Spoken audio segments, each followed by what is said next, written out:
Thanks to all of you for coming and giving up your as part of your Sunday afternoon to join us. My name is Joan Casey, and I'm the founder and president of Educational Advocates College Consulting. We have an office in Brookline, Massachusetts, and we also serve clients across the country remotely. So we're here today to talk about what juniors, high school juniors, need to be thinking about, what they should know that they need to do moving forward this year. All right. Junior year is a really exciting time. It starts to be a lot of work for students when they're starting to think about college and begin the planning, and at the same time, continuing to be involved in their extracurricular activities and do well in school. So our goal and our objective tonight is just to make sure the students are on track with the things that they should be working on right now through the end of junior year into the summer. So the first thing is planning testing. So if your child has not already done this, there's some things you should know that have changed in the last couple of years. So the first is that last spring, the new SAT came out, and it's a digital and an adaptive test, and it's also shorter than the last test. So what I mean by adaptive is there's it's module by module adaptive testing. So the student will answer a set of questions, and then they'll either be put to harder questions or to easier questions depending on how they answered that first grouping. And we'll get into it a little bit more in the next slide. The other thing that's changing is right now the ACT, they're now calling it the classic ACT because they're going to be coming out with a new ACT next summer they're calling that the core ACT. So the classic ACT will end in June 2025 for national testing, which is what many students take, but it won't end until October 2025 for school day testing. So that's where, like, schools make arrangements to have the ACT administered during the school day at their school. Not every high school does that. The thing to know about the classic ACT is that the digital is not available at all test centers. In fact, ACT expects students to bring their own devices, their own computers, and that's a little bit of a logistical nightmare for high schools administering the test because they have to monitor it to make sure students don't have information that they could use for the test. So I would say most students that are going to take the classic ACT this year will do a paper test. Things to know about the new core ACT. It is shorter, so I think in many ways the ACT is doing this in response to they've done with the SAT. I mean, these two tests are a bit in competition, even though they're well. Technically, College Board is a nonprofit, but the ACT actually has been acquired by a private equity firm, so it's technically for profit now. But they've made in the new core ACT, they've made the science section optional, and it will have its own sub score. The challenge with this core ACT is this very limited practice material at this point. Um, and then just testing landscape in general, some of you may be wondering, well, what about test optional? Maybe you have a child that's not test taking isn't their area of strength. So most colleges are still test optional.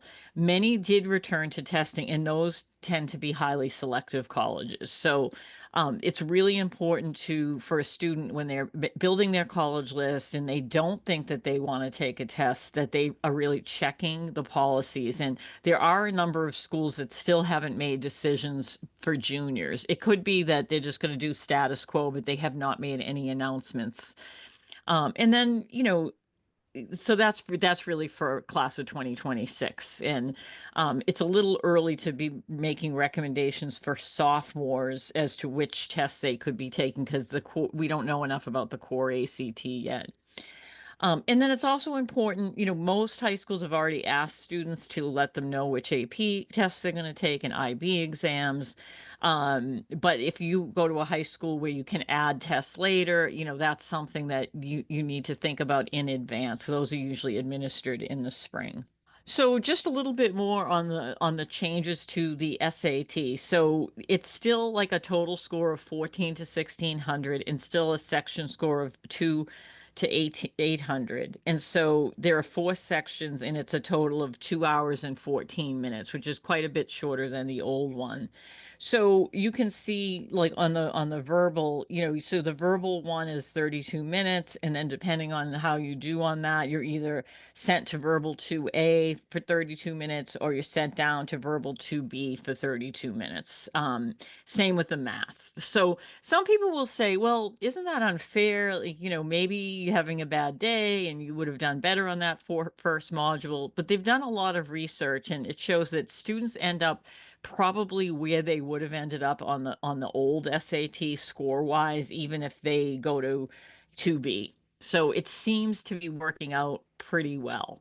And within the module, students can still go back and look at their, answers and, check their answers and things like that. Like they still have the ability to do that. And that's kind of why they did it module wise rather than question by question.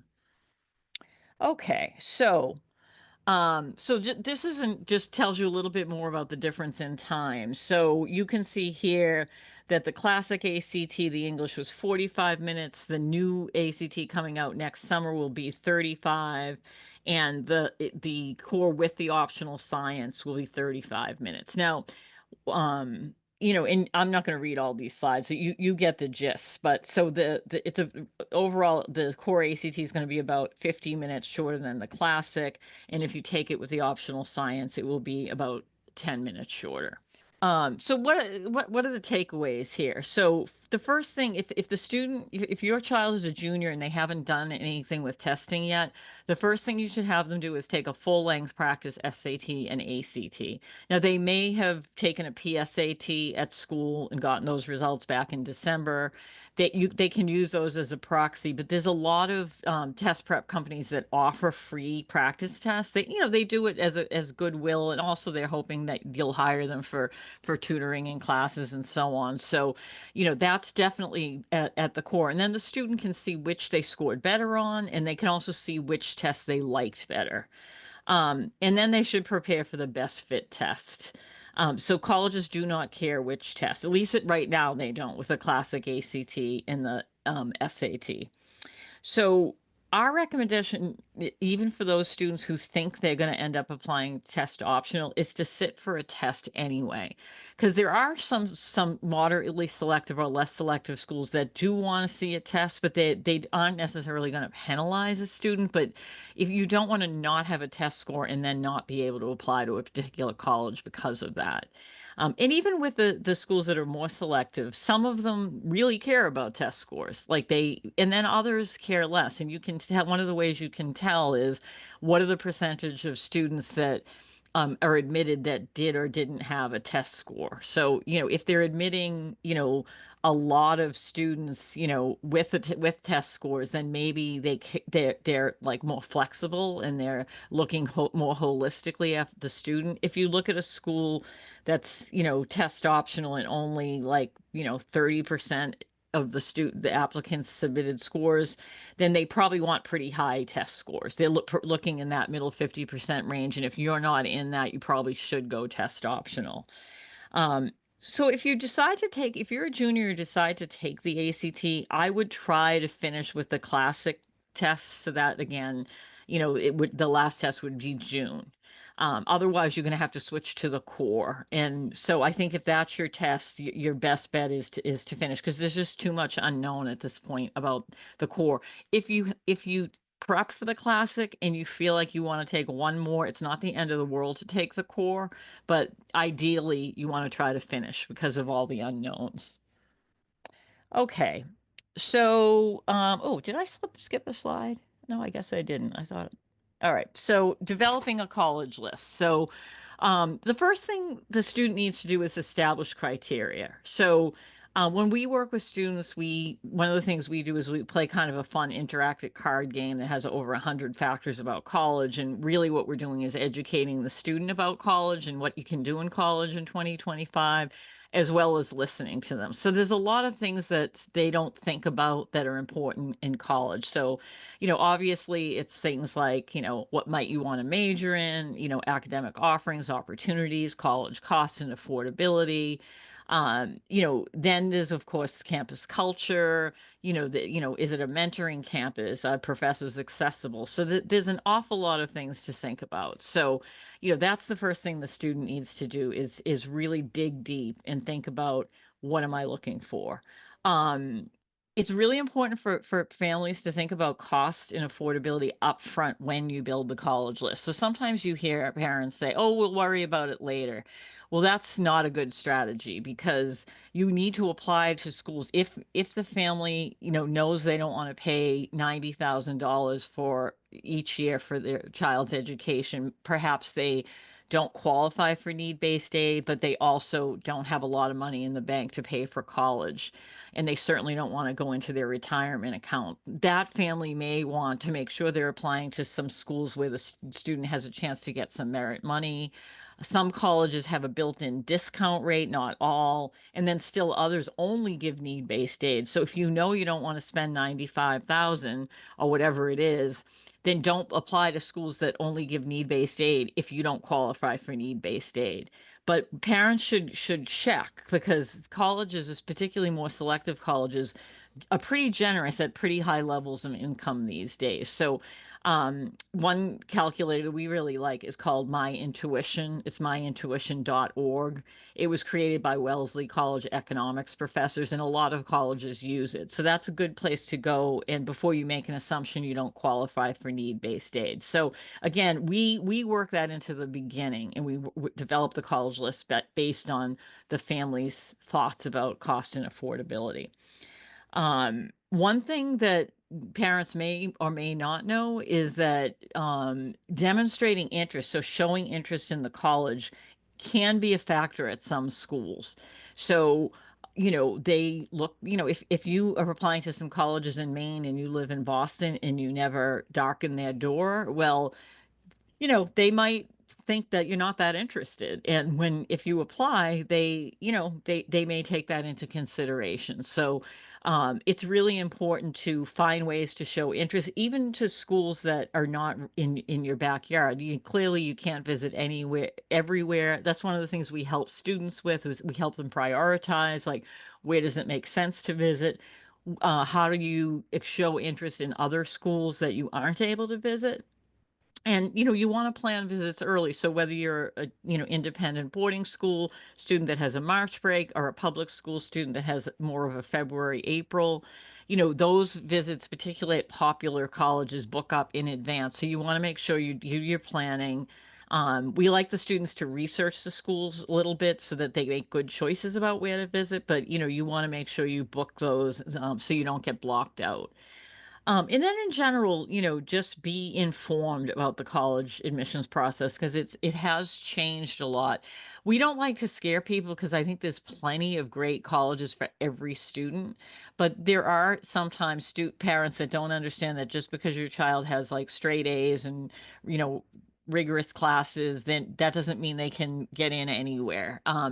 Likewise, things like your course choices and your level of rigor, students should take the classes that are right for them, but that if you take, no honors and no AP classes, there are certain schools that it wouldn't make sense to apply to because they would be looking for those. So parents want to keep themselves informed and educated so that they can help guide their students really well. So college list takeaways. As I said, be realistic. We're not saying don't try for a school that's hard to get into. That's not what we're saying. But like, have a balanced list. Like, you don't want to have a list full of schools that admit less than 25 or less than 10%. There has to be some balance. There's have to be some schools that you feel pretty confident you'll get in. A couple that you feel are very, very likely. Um, you know, expect the college list to evolve because I think it is really hard, for students. They try to think about what they want in a college. They learn about some schools like by reading guidebooks, and then they go out and do some visiting. And, it can be hard for them to tell, or they might, come back and say, gee, I thought I wanted a really large school, but I felt really intimidated on that campus, or the opposite. So, the college list will evolve. Students sometimes feel really pressured to know what they want to study. And so there's certain students that like really that's important to them and they really think about that, but then they keep changing their mind about it. And so those are the kinds of students that, they want to go to a school that, there can be a lot of flex and, there's room for them to explore. We always say to students, like we want you to have a balanced list, but we also want you to really like the target, sort of the ones that are in line with your grades and your sort of overall profile, and the ones that we're more confident. Like we don't want you to just have those on your list, but we want you to feel excited about those. So that's a goal for working on the college list. So this is like talking about early decision and restricted early action is kind of getting into the beginning of senior year, but students do start thinking about this during junior year, especially after they've completed several rounds of visits. So we don't have time to go into it in great detail, but early decision is the decision plan under which a student applies to a college and if they're admitted, they're committed to attend. The only exception is that they don't give a family enough financial aid, but honestly, families can figure that out before they apply. There's ways to do that.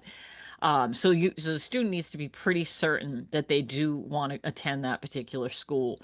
The thing about early decision is at some schools it can give you a little bit of an advantage because you're committing early. Like, does it give you an advantage at schools that admit less than 5%? Probably not.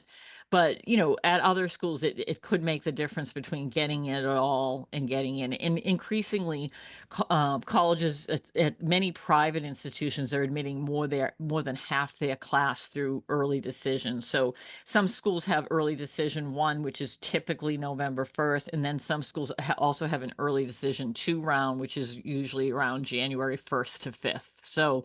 So that, if a student really is interested in a particular college and they can see that they're admitting 58% during those two rounds, that can mean that the regular decision applicant pool will be very, very competitive. There are some students that just don't want to do early, and that's fine too. We'll still make sure that they have a good balanced list and that will have lots of choices.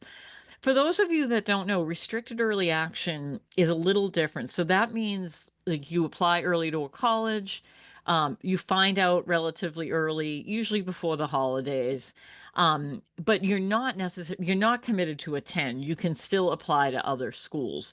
The only thing is you can't apply early decision to any other school. So it's your only early app with the exception. Let's say you applying restricted early action to Georgetown. You could also apply early action to public schools, like, if you live in Massachusetts, UMass Amherst. You could also do an early application to Michigan, but you can't apply early action to a private institution.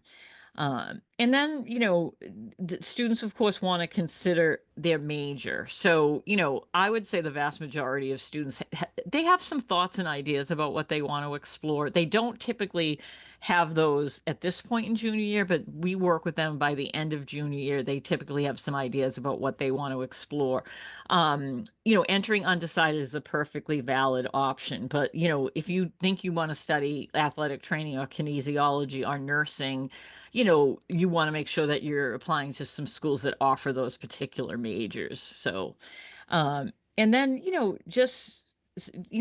students should remember like a college does not define their life. Like sometimes students get really focused on like, if I don't get into the school, it's my favorite, I won't be happy. And we try to encourage them to like lots of schools because they're going to define their college experience by their actions, by their engagement, and that's what's going to matter in the long run, not the school they ultimately choose or don't get into and feel disappointed about. Okay. One slide I skipped, so I want to talk about it before we get too deep, and that's course choices for senior year. So I just, want to say that students should definitely challenge themselves a little bit, but if they're easily getting an A in a college prep class, maybe they could bump up to, an advanced or depending on how the structure of their school is or an honors class. They certainly don't want to pile on a lot of harder classes if, they haven't been taking them. They want to bump up in rigor a little bit to show as they enter their senior year that they're capable of handling a more rigorous curriculum. Likewise, in with unless there's a good reason not to, students should be taking 4 years of all of the subjects. So what we see a lot is students wanting to drop foreign language during their senior year, and it's not a good idea. Or let's say they're in pre-calc junior year and they wanted to take AP stats because they're not ready for AP calculus and they think it's better to have an AP. Actually, it's better for them to take even a non-level calculus. So colleges like to see the highest level math you can take. If that can be calculus, great, or pre-calc, great. Certain majors like, schools of business often do like to see, depending on the selectivity, they like to see at least pre-calc. Some of them will expect calculus. For engineering, they really like to see pre-calc or calculus, and some really like Georgia Tech really likes to see BC calculus. So again, it depends on the school.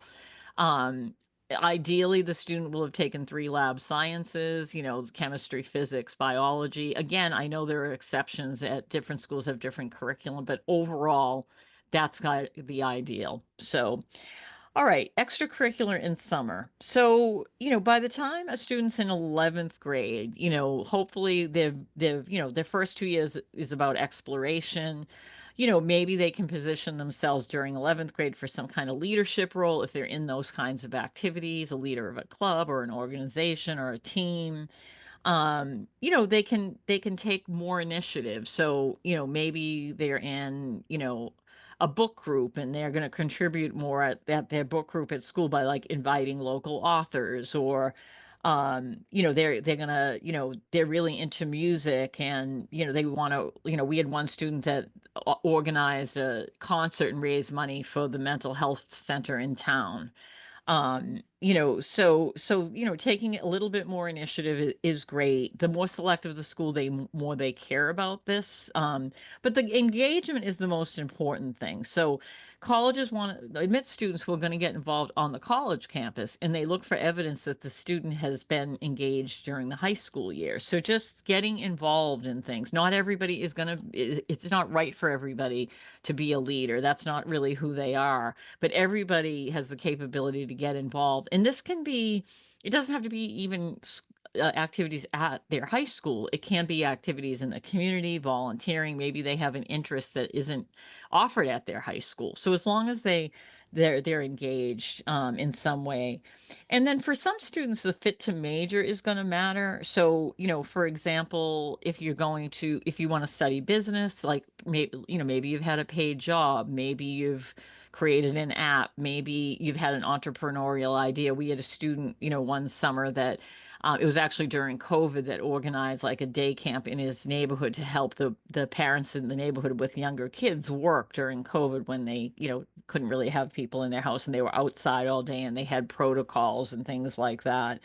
Um, you know, like nurses should shadow nurses, volunteer at a hospital, aspiring nurses. So, if your child has a particular interest in a particular major, it can be helpful to do some things to get exposure. And then, now people are planning, summer for next year. So you want the student ideally, again, there's exceptions to every rule, like moving from those pay to play programs, like to taking on more initiative and showing more independence. So again, paid summer job, maybe a counselor at a camp, working on some kind of project that aligns with their major. Maybe they're going to do an independent science research project, or maybe the student will try to see if they can get a job in some kind of a science lab if they're interested in STEM, or, you know, again, a summer job can really teach them a lot about responsibility and a lot of other things. And, there's also volunteering. So, like maybe building on volunteering they've done in previous years and showing more leadership and initiative. So the Common App, there's an activity section, and we really like to have the students draft their activities. We draft them with them pretty early on, like around now. And the reason we do that is it helps the students see how they'll be perceived. So we don't do it in a pressure way, but occasionally we do have students that aren't really very engaged. They're not very involved, and they might list like one or two things, and we can say, gee, you have a lot of time in your calendar. Help me understand, like, what do you do in the fall after school? Like, and oh, I come home, I play video games or whatever it is. And we can have a conversation with them about like, what other kinds of things are you interested in? And like, why would that help you as a person, like with your own personal development? And let's find some things that you can get involved with. So again, never recommending students do things just for the sake of the resume, but like they're helping them understand this is an exploration of self. And, yes, by virtue of doing things, you will be a more attractive college applicant, but that's not the reason to do them.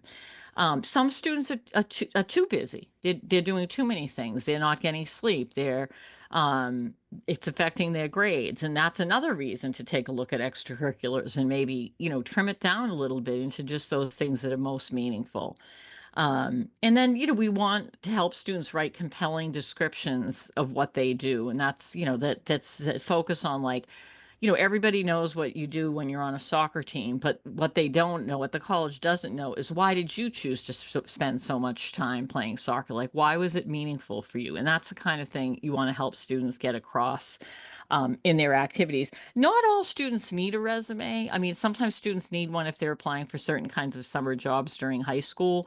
Some colleges have an upload of a resume, but a lot of them, like if you're just going to put the exact same thing that you have on your in your Common App activity section, they really don't want to see a resume with the same thing. The resume is, I think, ideal for students who, they have more to say that would expand on their activity section. So, again, that's not very many students.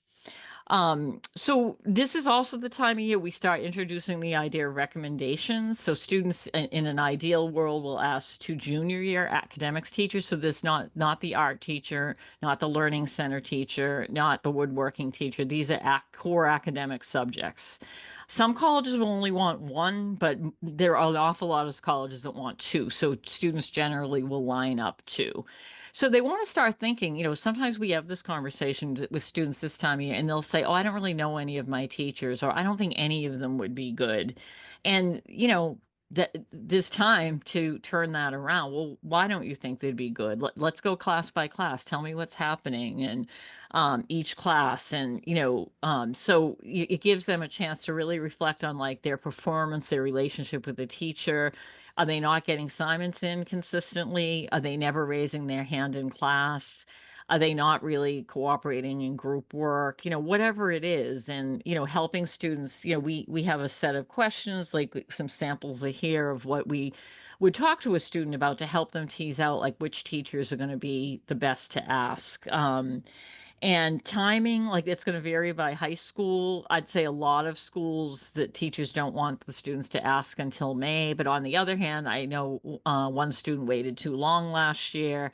So they really should probably ask their teacher, say, I realize it might be too early to discuss recommendations, but when would be a good time? So to get a sense of the timing for that, because there are some teachers at high schools that will limit the number of students they'll write recs for. So, they don't want to be late on that. And then, every school is different, but many teachers will give the students a form to fill out. And we will ask our clients to draft those forms, and we'll review them and mark comments. And, we often find that students are kind of flat and they're not really giving examples and they're not bringing it to life. And the better job they can do, the easier it is for the teacher to write it. And they also might help, sometimes these teachers are teaching 100 students, and it can be very helpful for the student to write specifics, like if they're going to reference their junior year history paper, like reminding what it was about and talking about what they gained from the experience. Likewise, Every high school is different, but for the counselor recommendation, there are some high schools that offer parents an opportunity to write what they call a brag sheet. And so parents should make sure they're aware of those, the existence of those kinds of documents, where to find them, what the deadlines are, and highlighting important things. If there's a situation where there needs to be an explanation of something that happened in the child's life, maybe there was a family illness or death, divorce. Maybe the student, had an undiagnosed learning disability that got addressed later in high school, and maybe grades were affected by all of these factors. And that's information that's very helpful for the school counselor to know about so that they can put that in context in their counselor letter. So, just to distinguish the teacher's recommendations, the role of the teacher is to explain the student as a citizen of the classroom, as an academic person. And the role of the school counselor is to discuss them as a citizen of the school community, as well as to put their academic record into context. Related to that, students at many high schools are also asked to write something for the school counselor, and that's also something we like to review before they turn it in. So essays. So we work with our clients and have them start. We do a whole process of self-reflection exercises before the students go to a computer and do any drafting. And we actually start that in the spring. That way the student can get their personal statement for the Common App, ideally finished by like end of July. And then the Common App actually comes out August 1st. And most colleges have their own essay questions. Some don't, but most of them have like their own question. They have their own supplemental page with their own question. There are some colleges that have none, some have one, some have five. So it really, really varies. The personal statement, for those of you who haven't had a child go through this process, or maybe the last time you wrote an essay was for grad school, this is very much a personal statement about everyday moments. We always ask the student, like, think about what do you want the college to know about you that's not going to be obvious from reading the rest of your application? Like, what's something really important? What's a quality or characteristic? And then, what is the story that will bring that quality to life? So, they're teenagers and they should sound like teenagers. We sometimes see essays that we know parents have gotten too involved with, and they're using vocabulary. It sounds like a 50-year-old wrote it. Colleges can tell they don't want that. They want to hear from teenagers. We always advise the student to limit who's going to review it, because the student starts to lose their voice. So, we like to work with them on their essay till it's like a near final draft, and then have a parent look at it. And most of the time, parents really like the work that we've done with students, and then we just move to polish. And then supplementals, they're things like, um, you know, what's the reason for applying to the school or college within the University of Michigan that you selected, and how will you take advantage of a curriculum offering? So that's kind of like a why major essay. Sometimes they ask, why do you want to go to this college? Other times it's like, tell us about a community you're involved with and your place in it, or what all students have a background identity that's meaningful to them. Tell us about yours. And then they can be just like creative questions depending on the school. So there's a whole variety of questions. And we help students come up with a strategy for answering each one. But at the same time, the application is a whole. It's a holistic representation of the students. So we want to, make sure they're showing different sides of themselves. And sometimes it makes sense for there to be a theme, and sometimes it doesn't. It depends on who the student is. Interviews. So for juniors, usually they're not offering interviews until after May of junior year. There may be some exceptions to that. If they offer interviews, it's on the website. There is a difference between informational interviews and evaluative. So informational interviews are sometimes offered where the student can just talk to an admissions officer and learn more about the school, whereas evaluative interviews are actually count towards the admissions decision. They take notes. They can be administered by admissions counselors, by seniors at the college who work in admissions and are trained, or by alumni. They're not offered by all colleges, and there is a new trend that there are that students can submit videos. So, that's really become a lot more popular in the last year. There are still, like, I can think of Bowdoin has one where the student opts for an interview and they're asked a question and they answer it.